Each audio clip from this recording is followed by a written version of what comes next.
कथा में देखो कितना आनंद होता है। हम कहते हैं कितना एकता है कथा में। यहाँ कोई जाति पाति धर्म संप्रदाय नहीं, सब मिल बांट के एक साथ बैठ के कथा सुनते हैं। कथा में बैठ गए, अब इतनी भीड़ है, जगह नहीं है, और हम ऊपर से और बोल देते हैं और नज़दीक आ जाओ, जगह है तो आगे आ जाओ, जगह है तो आगे आ जाओ। अब एक दूसरे पे चढ़ के बैठे रहते हैं, एक का घुटना एक पे रखा रहता। पार्टनरशिप में कथा सुनते, बोले 1 घंटा हम तुम्हारे पाम पे रख लेंगे, दूसरी बार तुम दल लेना। वैष्णव परिवार मिल गया, फिर अगली बार गए साथ वृंदावन धाम। 2 तरह के परिवार होते हैं, एक होता है संसार का भौतिक परिवार और एक होता है भगवान के प्रेमी जन वैष्णवों का परिवार। और वो परिवार भौतिक संबंधों से ऊंचा होता है। गुरु भाई गुरु बहन, एक वैष्णव परंपरा का वो परिवार ज़्यादा बड़ा होता है।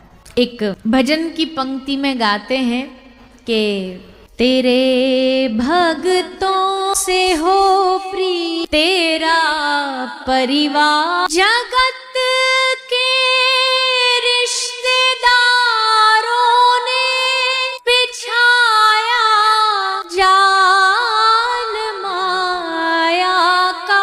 अब जैसे दुनिया में सब मेढकों को कोई एक तराजू में तोलने की कोशिश करे ना तो असंभव है। क्यों? क्योंकि एक चढ़ेगा दूसरा खुदक के बाहर कूद जाएगा। वैसे ये संसार है, एक मानेगा दूसरा रूठेगा, ये मान जाएगा। ऐसे ही आप संसार को प्रसन्न नहीं कर सकते, आप रिश्तों को प्रसन्न नहीं कर सकते। यहाँ कुछ ना कुछ तो रहना ही है, कुछ ना कुछ तो छूटना ही है। इसलिए है ना, हमें उन संबंधों से कोई मतलब नहीं, हमें आपका परिवार चाहिए, भक्तों का परिवार, संतों का परिवार चाहिए। आपका परिवार मिल गया तो सब मिल गया। आपके वैष्णव परिवार में हमारी गिनती हो गई तो सब। इसलिए वैष्णवता का परिवार भगवान की कथा बनाती है। यहाँ बैठे एक दूसरे का भाव दिखा, एक दूसरे को भक्ति से जोड़ा, सत्संग से जोड़ा, गुरु से जोड़ा, और बस फिर ये यात्रा अध्यात्म की चालू हो जाती है, शुरू हो जाती है। तेरे भक्तों से हो प्रीति तेरा परिवार काफी है। ये कथा हमें एकजुट होकर के भगवान तक लेके जाने का काम करती। हम सब एक नाव में बैठे हैं, एक नाव में बराबरी में बैठे, कोई बड़ा नहीं कोई छोटा नहीं, सब बराबरी में बैठ, सबको जाना है नाव में बैठ करके भगवत प्राप्ति करनी। सबका लक्ष्य एक ही है, भगवान तक पहुंचना है, प्रभु की प्राप्ति करना है। और 7 दिन में तो हमें लगता है आप लोग जो आए हो समझ ही गए होंगे कि भगवान की प्राप्ति के अलावा दूसरा जीवन में कोई उद्देश्य ना रखो। भौतिक उद्देश्य अपने आप पूरे हो जाएंगे।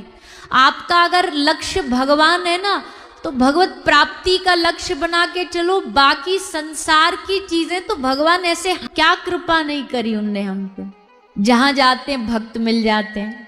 दुनिया का कोई कोने में हमें ले जाओ, जहां भी हम गए हैं आज तक कम से कम 30-35 देशों में जाकर के कथा करी, कहीं पहुंच गए, कहीं भी हर जगह जो मिला भगवान का भक्ति मिला। जहां गए भक्ति मिले, हर जगह भगवान की कथा ही मिली। कहीं हम पहुंच जाएं, लोग हमसे दूसरी कोई आशा करते ही नहीं, हमसे यही आशा करते। हम तो कहते किसी के मरण में पहुंच जाए तो भी लोग कहते कुछ सुना दो, कुछ कथा सुना दो। किसी के ब्याह में पहुंच जाए तो लोग माई दे देते, कुछ सुना दो, कुछ भजन ही सुना दो। तो हम तो ना भी चाहे ना कि भगवान से जुड़ना, तो भी हमारा तो जीवन भगवान ने ऐसा बना दिया कि लोग हमें भगवान से जोड़े रखते हैं। हम थोड़ी बहुत देर अगर भूल भी जाएं तो कोई ना कोई आएगा हमसे प्रश्न ऐसा करेगा कि फिर भगवान की चर्चा शुरू हो जाएगी। भौतिक सुख की बात करें तो भी ठाकुर जी ने खूब दिया है हमें। किसी के अगर पेट में दर्द होता है उसको देख के तो दर्द होता रहे, हम क्या करें। बढ़िया ही तो अच्छा ही तो दिया ठाकुर जी ने। जहाँ जाते हैं व्यवस्था घर की बढ़िया मिल जाती है, रहने को यही तो चाहिए आदमी को। रहने को बढ़िया जगह मिल जाए, खाने को भोजन मिल जाए, आने जाने को गाड़ी मिल जाती है, और भैया मौजी अपना कुछ नहीं फिर भी मौजी मौज है। देखो गाड़ी अपनी नहीं पर शौक से बैठते हैं गाड़ी में। उसकी नौकरी की खाते भी करके तो देखो, ठाकुर जी क्या नहीं देंगे। हम ये नहीं कह रहे कि आप भगवान से इस भौतिक सुख के लिए जुड़ो, इस लालसा से जुड़ो। भैया भगवान की भक्ति है ही ऐसी, प्रभु कोई कमी छोड़ते ही नहीं। तुम्हें इतना आनंद देंगे भक्ति का, भजन का, कथा का, सत्संग का, कि तुम्हें लगेगा हाँ हमको सब मिल गया, हमको सब प्राप्त हो गया। ये भक्ति मार्ग इतना रसमय है, इतना आनंदमय। अब भैया या तो आप ही कथा कर लो या हम ही करें, एक ही आदमी कथा कर सकता। अब आपकी ये बातें अलग चल रही है, हमारी अलग चल रही है। ये मैया जो ये है ना, बैठ जाओ माता बैठ जाओ, आगे नहीं आना किसी को भी, अभी कोई आगे नहीं आएगा, अभी जब भजन होगा तब आगे आएंगे, कि बीच में ना डिस्टर्ब किया करो। आज कथा का 7वां दिन है, विश्राम दिन है। कल भी हमने कहा था जो कोई बात कोई भाव इन 7 दिन में रह गया हो, उसको आज हम कथा के 7वें दिन विश्राम दिवस में बड़े आनंद से श्रवण करेंगे, उसको अपने जीवन में अपनाएंगे। और यहाँ अपने जीवन में ऐसी कोई बात, ऐसा कोई भाव, ऐसा कोई संकल्प लेकर के जाएंगे जिससे हमें 7 दिन की कथा का रस प्राप्त हो। चलो आप सब 2 मिनट सेट हो जाओ, पहले हम भजन गाते हैं, संकीर्तन गाते हैं, क्योंकि हमसे ऐसे कथा होती नहीं। आओ सभी भाव से गाएंगे, जाओ सब। अब बिल्कुल हल्ला नहीं, जगह मिले ना मिले जो जहाँ वैसे बैठे रहो। तो भैया 7 दिन की इस यात्रा में, इस संकीर्तन यात्रा के इस पंजाब के पड़ाव में आप सबन ने खूब आनंद लिया। आज थोड़ा कथा का सार हम चर्चा करेंगे। सार मतलब देखो, पहला दिन है, पहले से 6 दिन तक आपस में संवाद करना, बातें करना है, और 7वें दिन कंक्लूजन देना है। दिन भी अगर अभी तक भी कंफ्यूजन चल रही है तो मतलब व्यास जी ने कथा ढंग से बोली नहीं या आपने सुनी नहीं। 7वें दिन कंफ्यूजन नहीं, कंक्लूजन होना चाहिए। सार, कथा का सार मतलब यहाँ से घर क्या लेकर के जाओगे। जैसे बहुत सारे लोग भाव में डूबते, जब 7 दिन उत्सव मनता है, शहर आनंदित रहता है, जगमगाता है, तो फिर बोलते अब हम कल से क्या करेंगे, ते ना ऐसा, अब कल से क्या करेंगे। हम कहते भैया असली पढ़ाई तो कल से ही तुम्हारी चालू है, अब तक 7 दिन तक तो तुमने मौज ही मौज ली, बताओ ली के नहीं ली। अब भैया आपका काम क्या है, बस आना बैठना, आराम से चकाचक बैठो, नाचो, व्यवस्था बनाएंगे यजमान जी, बोलना क्या है वो बेचारे सोचेंगे व्यास जी, आपको तो बस आकर के यहाँ आनंद लेना है, नाचो गाओ, आनंद लो, भगवान का संकीर्तन करो, जाते भरपेट भोजन और कर लो, और इससे ज़्यादा क्या आनंद चाहिए। तो 7 दिन तो आनंद लिया। अब असली आपकी जो परीक्षा है, असली जो आपकी पढ़ाई है, वो तो अब कल से शुरू होगी। जो आपने 7 दिन सुना, अब उसके बदले में कल से क्या करना है, वो आज का मूल विषय। क्योंकि हम नहीं चाहते भैया, 7 दिन एक वक्ता पूरा समय देता है, अपना जीवन देता है, घर परिवार अपना सब छोड़ करके आपके पास आता है, एक बीज लगाता है। 7 दिन यहाँ बीज बोया गया है, अगर आप ध्यान नहीं रखोगे ना उसका, तो पेड़ सूख जाएगा। पर पेड़ सूख न जाए उसका ध्यान आपको रखना पड़ेगा, उसको पानी देना, उसको धूप देना, उसको छाया देना, उसको सींच के रखना, ताकि इस बीज से वृक्ष बने, वृक्ष पे फल लगे। और फल कुछ और नहीं है, कथा का फल है भगवत प्राप्ति, आपको भगवान मिल जाए, यही कथा का फल है, सबसे बड़ा फल। तो जैसा हमने एक दिन पहले भी कहा था, जरूरी नहीं कि भागवत जी की सब बातें हमारे मन में, हमारे घट में हमें याद रहे। 7 दिन की सब बातें याद हैं क्या आपको जो हमने बोली? अरे बोलिए ना, एक आध होगी भी, एक आध निकल भी गई। अरे आपकी छोड़ो, हमें ही नहीं याद रही होगी। हमसे ही पूछे बताओ हिस्ट्री 7 दिन क्या सुना है, तो हम भी नहीं बता पाएंगे। कोई बात छूट जाती है, कोई रह जाती है, कोई हल्ला गुल्ला में छूट जाती है। लेकिन एक बात है जो आप छोड़ना नहीं, जो पकड़ के रखना। भले बाकी सब छूट जाएं तो हमको कोई चिंता नहीं है, पर ये बात नहीं छूटनी चाहिए। कौन सी बात है, वैसे तो हम कथा में विश्राम में बोलेंगे ही, पर अब आ गई है तो बोल देते। आपने जो 7 दिन कथा सुनी, इसका सार है हरि नाम। भगवान का नाम पूरी 7 दिन की कथा का सार है। 7 दिन की जगह हम ये कथा 7 महीना भी कर लें ना, तो भी अंत में फिर हम यही बोलेंगे लास्ट वाले दिन कि हरि नाम का जाप करो, नाम जपो आप सब लोग। ये आपकी जीवन की सबसे बड़ी औषधि है, यही कथा का सार है। यानी कल से आपको क्या करना है, उठाइए दोनों हाथ ऊपर, कृष्ण कृष्ण हरे हरे राम हरे राम राम हरे हरे। अब ये करना है कल से आप, ये आपकी पढ़ाई है। अच्छा एक और बता दें, कोई पहले से गुरु मंत्र जप रहा है तो वो जपे, उसको ना बदलें। पर जो कुछ नहीं जप रहा, जिसके पास अभी कोई रास्ता ही नहीं है, वो ये महामंत्र जपे। जो अब तक केवल बस ऐसे ही टाइम पास करते आए, कई लोग हैं ना दुनिया में, वो जीते नहीं है। कोई उनसे पूछे भैया कैसे हो, हाँ बस टाइम पास कर रहे हैं। तो ये जो टाइम पास वाले हैं ना, शुरू करो अंताक्षरी लेके प्रभु का नाम, और समय बिताने के लिए करना है कुछ काम। मतलब लोगों के पास इतना समय है कि समय बिताने के लिए कुछ काम करना पड़ता है उन्हें, और वैसे बहाने देते समय नहीं है। तो हम कह रहे हैं समय बिताओ नहीं, समय को जियो, भगवान के नाम के साथ जियो। रोज नियम बना लो अपने जीवन का, कुछ छूटे छूट जाए, कुछ रहे रहे, लेकिन भगवान का नाम नहीं छूटना चाहिए, माला नहीं छूटनी चाहिए। रोज भगवान के नाम का जाप करो।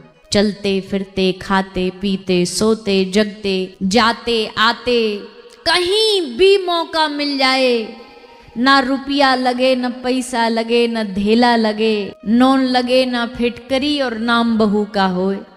कहावत है कि ना तो तुम्हारा एक भी धेला लगना, ना चवन्नी लगनी, और देखो भगवान का नाम मुफ्त में लेते आप अपने जीवन का कल्याण कर सकते हो। कोई मुश्किल काम है क्या ये, बोलिए ना। भगवान का नाम लेना कोई मुश्किल काम है क्या? शायद हम आपको 1 घंटा एक्सरसाइज करने, योगा करने बोले तो आप शायद मुंह नाक सुकेड़ो। हम आपको दान करने बोले तो शायद आप हमको टेढ़ा देखो। शायद हम आपको घर छोड़ के मोह माया त्याग करके गुफा में भजन करने बोले तो आप हमारी नहीं मानोगे।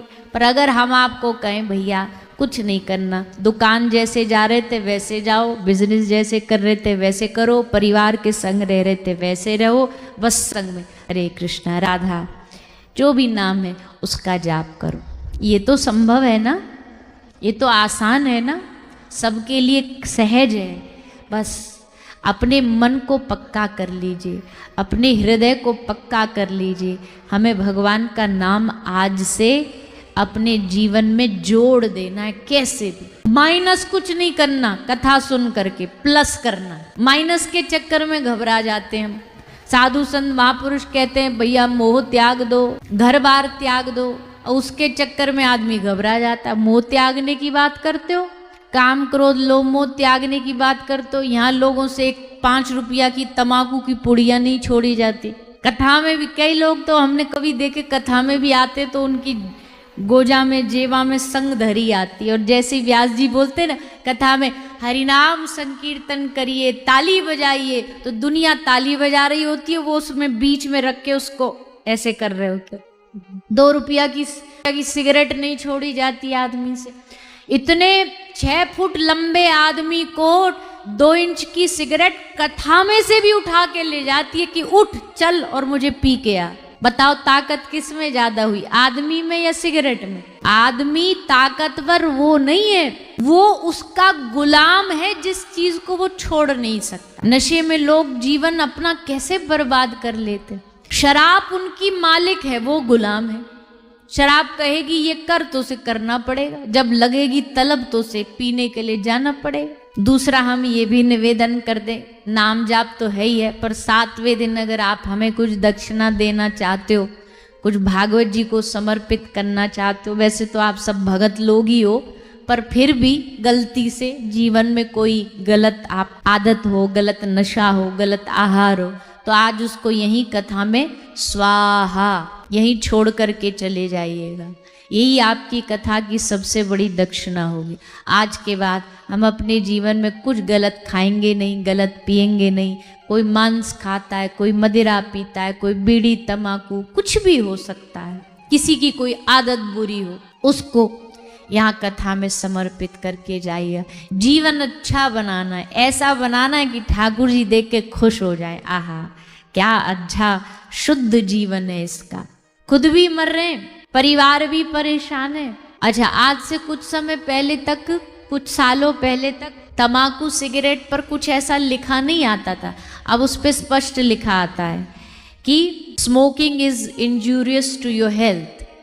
तम्बाकू पे वो बड़ा एक भद्दा सा, हमने तो कभी रास्ता में पन्नी पड़ी देखी है तो उस पर देखा है गंदा सा एक फोटो चित्र लगा होता है, कहीं यहाँ कैंसर है, कुछ है। अब आदमी देख भी रहा है, पता भी उसको सब कुछ कि ये होगा। एक आदमी गया दुकान पे, उस लेकर के आया तम्बाकू, उस पे लिखा था इसको खाने से खांसी होती है। तो तुरंत लौट करके उसको दुकानदार के पास लेके गया। बोले भैया आपने नकली वाली दे दी, मुझे गलत दे दी, वो असली वाली दो ना जिस पे लिखा होता खाने से कैंसर होता, ये तो नकली दे दी आपने।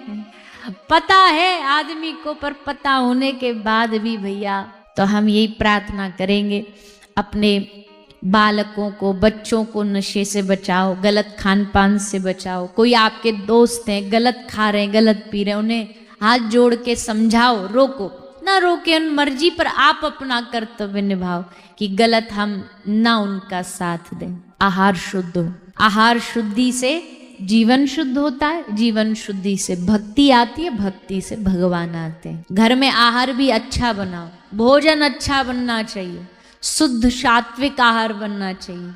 हो सके तो अगर किसी को ये है कि नहीं हमें भगवत प्राप्ति नहीं करनी, हमें तो 50 चाहिए, तो वो तो कुछ भी करे, पर जिसे थोड़ा डूब के भक्ति करनी है, आहार शुद्धि। कोई तामसिक भोजन जैसे प्याज लहसुन, ये कोई बहुत बड़ा पाप नहीं, लेकिन हाँ तामसिकता में जरूर आता है। हम तो इतना जानते हैं, हमारे शास्त्रों ने कहा तामसिक भोजन नहीं खाना। अब जो आदमी 5-10 रुपया किलो की प्याज न छोड़ सकता और फिर वो कहता भगवान की कृपा नहीं हो रही, भगवान कम मिलेंगे।